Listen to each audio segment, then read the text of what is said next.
All right, we are going to be performing the first third of Chinto with Sensei Karina Johnson. I'm going to narrate it as she does the kata. So starting right out, let's look at the attention stance. This, by the way, I'm narrating this. There's going to be a lot of details. Heels are together, toes are not, hands are by the side. If you had a seam down the center of your pant leg, your middle finger would be on that seam. So we're here, and when we bow, a lot of times, would you do it incorrectly, ma'am, and roll the shoulders and your back? Sure. See, that's not what we want. I want you to think like your back is stiff as a board and you hinge at the hip. So this would be a correct bow. And, you know, she holds it for maybe a second, you know, like 1/1000th of a second. So starting off with Chinto kata, she bowed, right, and then she's going to get into her yoi position. Stepping out with the right foot. She's ready. So let's get a look at this. Hands are just to the outside of her thighs. Toes are straight forward. Back is straight. Chest is out. Chin is in. First thing she's going to do is slide her right foot back just a little bit. And then her left foot's going to draw up to T stance. Right hand's coming to the hip as the left hand circles up into a guard position.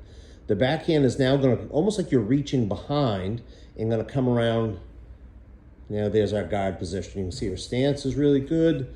And from here, right, palms come together. And then her left hand, the top hand, it's almost like it's holding the other palm back, the heel of the palm. She's gonna let that go and fire that spear hand strike kind of low and drop her heel at the same time. I think just like that. Would you just do that one more time, ma'am? Yes, sir. Very nice. Now she's going to go into Naihanchi stance and do a hammer fist with her left hand. Very nice. From here, she's going to step, slide in, and thrust punch in the same direction. Very nice. Now what she's doing, she's stepping into Seiyuchin stance, getting behind her opponent. She's executing a block with her right hand, and with her left hand going high, she's knocking her opponent over.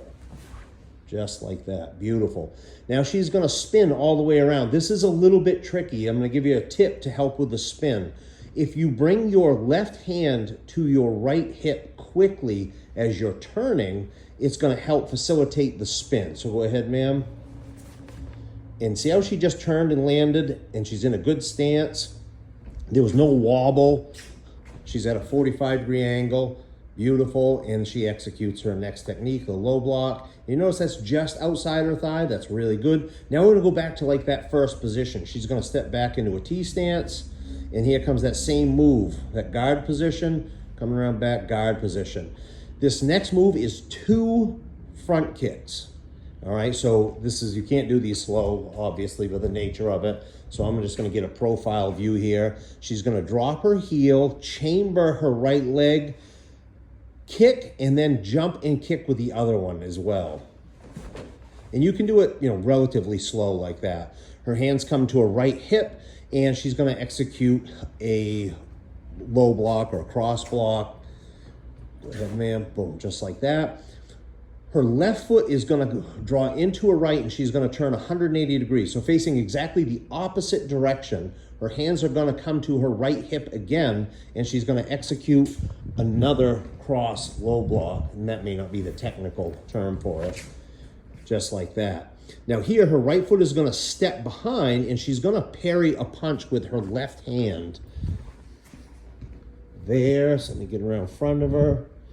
She parried the punch. You know, she's got it over far enough that the punch is going to go by, by their body, her body rather, and then she's going to punch. Now, guys that are practicing this is a great opportunity to start feeling your hips work. So as she parries, her hips are naturally turning, rotating just a little bit to her right, and I'm rotating the phone. And then, but that loads that hip so that she can fire her punch. She's going to pull her left hand back to her hip quickly. That's going to add the retraction. She's going to snap her hips and fire her technique. Just like that. She's going to step and strike again. Going to do an elbow. And notice the height of the elbow. That is low. It's supposed to be low. Her hand should be, by her solar plexus. Almost like the first knuckle on her thumb. Not this hand, obviously, but That first knuckle, I want that in the solar plexus. That way it's level. We went past our stopping point. I just realized. Poop. That's okay. We can